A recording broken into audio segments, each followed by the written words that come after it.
अस्सलामुअलैकुम। सादिया आबिद के बेहतरीन नॉवल कफस के पंछी की 22वीं किस्त के साथ मैं सिद्रा मोहसिन हाजिर हूँ। उम्मीद करती हूँ इस सफर में आप हमारे साथ रहेंगे। 98 पहला महीना 24 तारीख। हारिस वापस चला गया है। मेरा बीकॉम में दाखिला हो गया है। मसरूफियत और फरागत के हर एक आलम में वो मुझे याद रहता है। अब उससे ज्यादा बात नहीं हो पाती कि उसकी पढ़ाई बहुत टफ है, वो बहुत मसरूफ है और मैं बस यही दुआ करती हूँ कि वो बहुत कामयाब इंसान बने, जो चाहे वो पाले पर मुझे फरामोश न करे। अगर वो मुझसे मोहब्बत करता है तो बस अब इजहार कर दे और नहीं करता तो करने लगे। मैं बस उसी से मोहब्बत करती हूँ। वो मेरे लिए मेरी सांसों से बढ़कर। 1990 10वां महीना 11 तारीख। लगता है सब कुछ खत्म हो गया है। मैं नरम छाँव से तपते सहरा में आ गई हूँ। ये इंकशाफ मेरी सांसें खींच रहा है कि हारिस मुझसे मोहब्बत नहीं करता। वो हारिस जिसको मैं बहुत चाहती हूँ वो आयजा को चाहता है। काश आज आयजा के घर न जाती और काश मैं वो कार्ड्स ना देखती जो हारिस ने आयजा को भेजे थे। जिस शख्स को मैं चाहती हूँ, जिसको हर दुआ में मांगती हूँ, जिसका शिद्दत होते इंतजार करती हूँ, वो शख्स आयजा की मोहब्बत कदम बढ़ा है। हारिस मुझसे नहीं आयजा से मोहब्बत करता है। मेरी पहली चाहत अधूरी रह जाएगी। मेरे सपने ताबीर ना पा सकेंगे। मैं बिल्कुल तहियो-अमा रह गई हूँ। आयजा ने मुझसे हारिस को मेरी मोहब्बत को छीन लिया। मैं आयजा से ज्यादा खूबसूरत हूँ मगर हारिस की निगाह में ना समा सकी। हारिस के ख्वाब आयजा से शुरू होकर उसी पर खत्म होते हैं। आयजा मेरी बेस्ट फ्रेंड है मगर मुझे उससे नफरत सी महसूस हो रही है। मैं उसे अपनी मोहब्बत छीनने नहीं दूंगी। हारिस सिर्फ मेरा है, सिर्फ मेरा। मैं उसे आयजा का नहीं होने दूंगी। Haris, I love you, I really love you. तुम्हें मुझसे कोई नहीं छीन सकता। तुम मेरे ना हुए तो किसी के भी ना होंगे। मैं तुम्हें आयजा का नहीं बनने दूंगी। तुम्हें उससे छीन लूंगी। 1990 10वां महीना 12 तारीख। मैं सिर्फ तुमसे मोहब्बत करती हूँ हारिस, और तुम आयजा से। और मैं तुम्हारी खुशी के लिए, तुम्हारी चाहत के लिए अपनी मोहब्बत से दस्तबरदार हो जाऊंगी। कि मेरी मोहब्बत अधूरी रह जाएगी तो बर्दाश्त कर ही लूंगी, मगर तुम्हारा कोई सपना, कोई ख्वाहिश अधूरी नहीं रहेगी। तुम आयजा को चाहते हो और मैं सिर्फ तुम्हें। और मैं इतनी खुदगर्ज नहीं हूँ कि अपनी खुशी और चाहत के लिए तुम्हारी खुशी और चाहत छीन लूं। मेरी दुआ है हारिस कि तुम्हें दुनिया जहान की खुशियाँ मिले, तुम्हारी हर ख्वाहिश पूरी हो, कोई भी दुख तुम्हारे करीब ना आए, मेरा हिजर तुम्हारे रास आ जाए, आयजा तुम्हें मिल जाए। 1990 12 महीना 26 तारीख। हारिस वापस आने वाला है। मम्मा ने कल जो मुझसे कहा, किस्मत की सितम जरीफी पर मैंने ना हंस सकी ना ही रो सकी, और मैंने हारिस से शादी के लिए इनकार कर दिया कि हारिस मेरी मोहब्बत है, मेरा नसीब नहीं है। वो चमकता हुआ चांद सिर्फ आयजा का है। काश मुझे हारिस से मोहब्बत ना हुई होती और मैं इतनी खुशकिस्मत होती कि हारिस की निगाह में मोहब्बत बनकर समा जाती। लेकिन किस्मत पर किसका जोर चलता है। मैं हारिस की मोहब्बत अपने नसीब में लिखवा कर ही नहीं लाई। काश लिखवा लाती। 1991 पहला महीना 3 तारीख। जिंदगी मुझ पर हमेशा मेहरबान रही मगर अब किस्मत का फेर बदल गया है। आज मैं इस जिल्लत से गुजरी कि अल्लाह किसी दुश्मन को भी ना गुजारे। मैंने तो कभी ख्वाबों ख्यालों में भी तसव्वुर न किया था कि कोई लड़का मेरे पीछे पड़ जाएगा, मुझे घटिया किस्म की ऑफर करेगा और कोई किसी से इतनी घटिया बातें भी कर सकता है। मेरे वहमो गुमान में भी न। मैं आज अज़ियत और तौहीन से दो चार हूँ। वो शख्स अब कभी मेरी राह में ना आए, वरना 1991 पहला महीना 11 तारीख। वो शख्स मेरे पीछे ही पड़ गया है और वो जो ऑफर मुझे कर रहा है वो मेरे लिए डूब मरने का मकाम है। मेरी निस्वानियत की तौहीन है। मैं बहुत तकलीफ में हूँ। इतनी तकलीफ तो उस वक्त भी ना हुई थी जब हारिस से दूरी का, उससे बिछड़ने का संदेशा मिला था कि मैं मोहब्बत के बगैर रह सकती हूँ, इज्जत के बगैर नहीं। वो अजनबी तो मेरी इज्जत। 1991 पहला महीना 23 तारीख। आजकल मैं दोहरी अजियत से गुजर रही हूँ। एक तरफ उस शख्स ने इज्जत से जीना मुहाल किया हुआ है, दूसरी तरफ मम्मा हारिस से शादी पर जोर डाल रही है।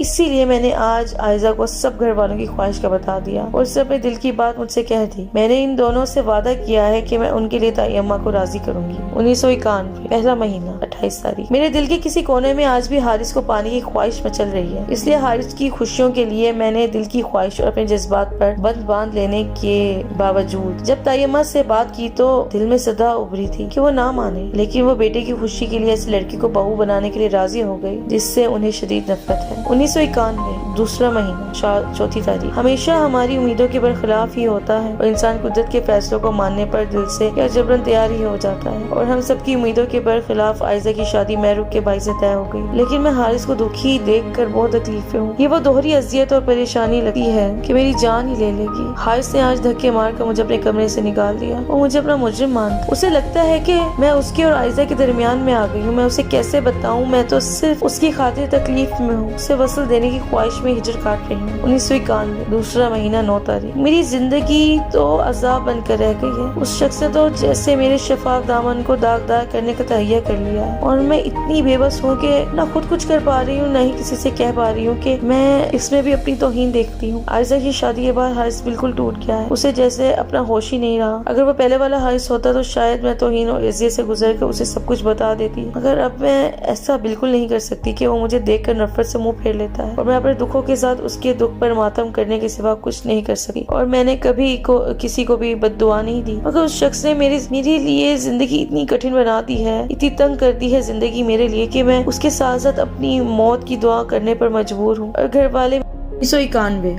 5वां महीना 16 तारीख। आयशा ने अपनी जिंदगी और किस्मत से समझौता कर लिया है, मगर हारिस अब भी उसी मकाम पर खड़ा है जहाँ से उसकी मोहब्बत आयशा बिछड़ी थी। और मैं एक ऐसे शख्स से शादी नहीं कर सकती जो किसी और लड़की से मोहब्बत करता है। मगर मैं ताई अम्मा और अम्मा को कैसे समझाऊं? ताई अम्मा ने तो कल जबरदस्ती मेरे हाथ में हारिस के नाम की अंगूठी सजा दी थी और मेरे लौटाने पर वो सदमे से 2-4 होती हॉस्पिटल पहुंच गई। और मैं अब बहुत मजबूर हो गई हूँ कि मैं अपनों के लिए बड़ी से बड़ी कुर्बानी भी दे सकती हूँ। और ताई अम्मा ने तो हमेशा मुझे प्यार दिया और मैं इतनी खुदगर्ज नहीं हूँ कि अपनों के प्यार की कदर ना करूँ। मैंने मुस्बत जवाब देकर अंगूठी वापस पहन ली है कि मैंने हारिस से मोहब्बत की है।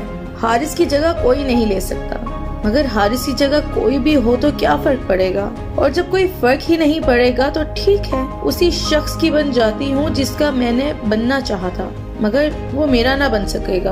अगर अपनों का ख्याल ना होता और इस शख्स से पीछा ना छुड़ाना होता तो मैं कभी भी हारिस से शादी नहीं करती कि खुद को गवाकर अपनी जात का एहसास और मान खोकर मैं जी नहीं पाऊंगी। हारिस को जानती हूँ वो कितना शिद्दत पसंद है। वो कभी भी अपनी पहली मोहब्बत को नहीं भूलेगा और मैं अपनी पहली मोहब्बत को भुलाकर हारिस से शादी करूंगी कि हो जाने वाली मोहब्बत और जो आपका अपना ना हो वो आपको कभी नहीं मानता, कभी नहीं मिलता। और मेरे मुकद्दर में हारिस लोधी की चाहत नहीं लिखी। और अब देखना यह है कि शोहर की मोहब्बत मेरे मुकद्दर में लिखी है या नहीं। 1991 5वां महीना 28 तारीख। जिंदगी क्यों आजमाइश बन गई है? एक के बाद एक तकलीफ दे दिल दहला देने वाले इंकशाफात कि मेरा दिल सुकड़ता तो है मगर बंद नहीं हो पाता कि जब तक मौत ना आए हजारों ख्वाहिशों और दुआओं के बावजूद जिंदगी की डोर खींचती चली जाती है।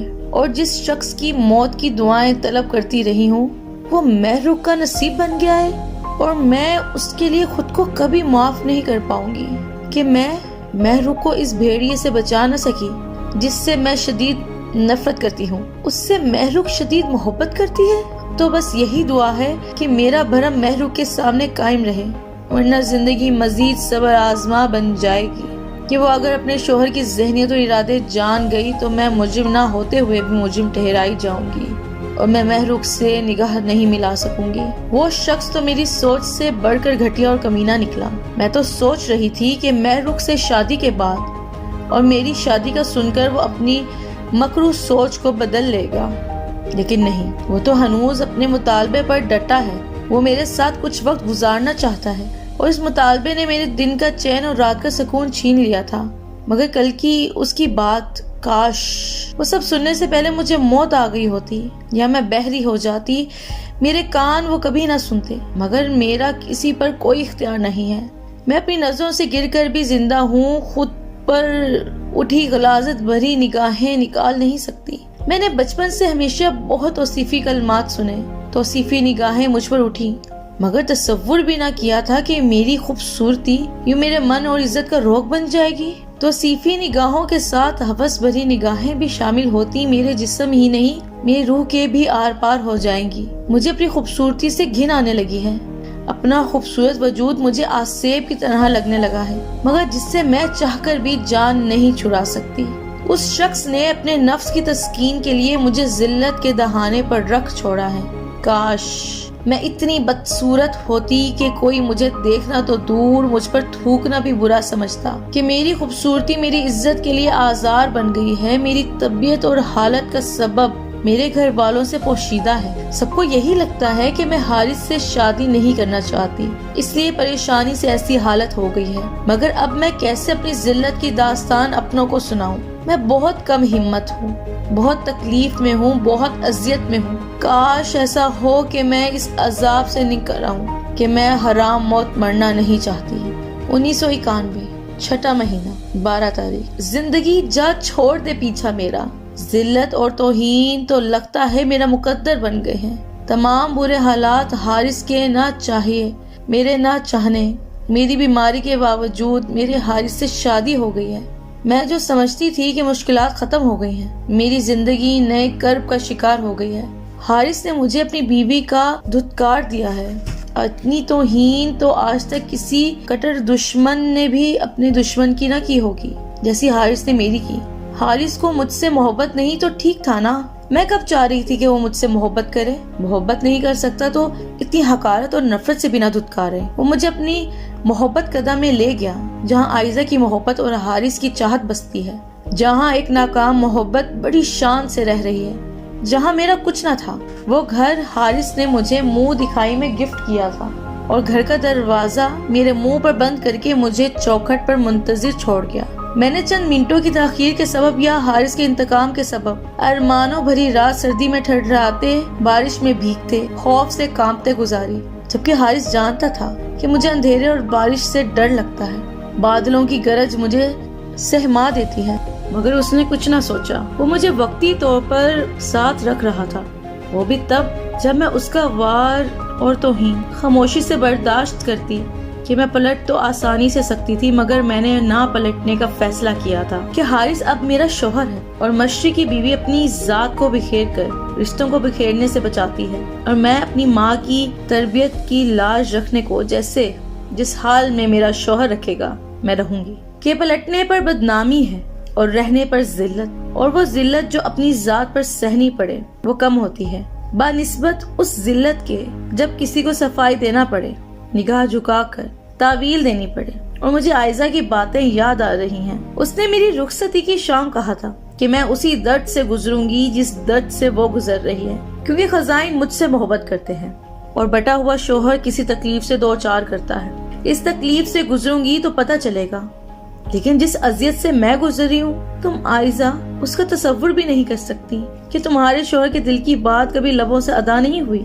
तुम कम से कम खुद को तसल्ली दिला सकती हो, खुश फहमी में मुब्तला करके जी सकती हो, मगर मैं नहीं कर सकती ऐसा कुछ भी कि तुम्हें सिर्फ शक है, तुम्हारे महसूसात हैं। मेरे शोहर ने तो बरमिला मुझसे कहा और अपने मोहब्बत कदा में ले गया। जहाँ मेरा दम घुटता है तो मेरी रूह सुकून ना पा सकेगी। ये अपने नसीब का तो बुर्ज़ुख भी जैसे तैसे बर्दाश्त हो जाता है, लेकिन दूसरे के नसीब की जन्नत आँखों को बुरी तरह खटकती है, निगाह चुराने पर मजबूर कर देती है। 1991 छठा महीना 26 तारीख। हारिस के गिर्द जलती आग देखकर मुझ पर इंकशाफ हुआ कि ये शख्स अगर मुझे जान से भी मार देगा, मेरे रोम रोम में चिंगारियां भी भर देगा, तो भी मैं उसे मुश्किल में नहीं देख सकूंगी। उसको मुश्किल और तकलीफ में देखकर मैं दोहरी अज़ियत से गुजरी, और जिस शख्स का मुझे खुद से बढ़कर ख्याल है, जिसकी जात के मान को बरकरार रखने के लिए मैं अपना झूठा भरम रख रही हूँ, वो मुझे मेरे अपनों की निगाहों से ही गिरा देना चाहता है। कहीं भी जाने को वो राजी नहीं है और सारा इल्जाम मेरे सर पर।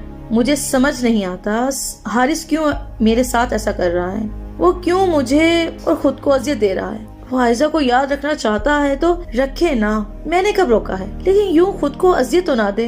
ना रसाई की आग में जलता वो कितना बुरा कर रहा है, और मैं उसको पछताता हुआ नहीं देखना चाहती।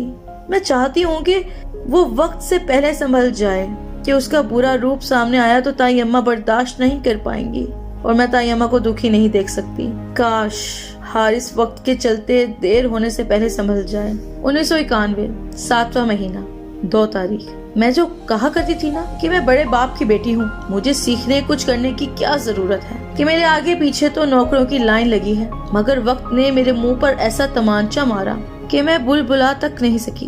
अजियत देने को हारिस मुझे मोहब्बत कदा लेकर आया। घर की सफाई और खाना पकाने की जिम्मेदारी मुझ पर है। जिसने खुद कभी हिलकर पानी नहीं पिया वो शोहर के आगे पीछे फिरती है, जरा सी गलती पर सलातें सुनती, थप्पड़ खाती। अगर इस सब में ही हारिस की खुशी है तो ऐसे ही सही, मगर अफसोस तो इस बात का है कि जिस शख्स के साथ खुशगवार जिंदगी गुजारने का सोचा था वही शख्स मुझे अपनों से दूर करता, तन्हाई की मार मारता अंधेरे दे रहा है। ये जानते हुए भी कि मुझे अंधेरे से डर लगता है, मुझे अकेला छोड़कर न जाने कहाँ चला जाता है और इसके लौट के आने तक मेरा दिल पत्ते की तरह लरसता रहता है। वो आ जाए तो सुकून मिलता है, मगर फिर नई अजियत के दर खुल जाते हैं। फिर चांद खिला, फिर रात थमी, फिर दिल ने कहा एक तेरी कमी, फिर याद के झोंके बहक गए, फिर जन्नत सी लगती है जमी, फिर दिल ने कहा एक तेरी कमी, फिर गुजरे लम्हों की बातें। और इसी के साथ सादिया आबिद के बेहतरीन नॉवल कफस के पंछी की 22वीं किस्त इख्तिताम पजीर होती है। मैं सिद्रा मोहसिन कफस के पंछी की 23वीं किस्त के साथ इंशाअल्लाह बहुत जल्द हाजिर होंगी। अल्लाह ने के बाद।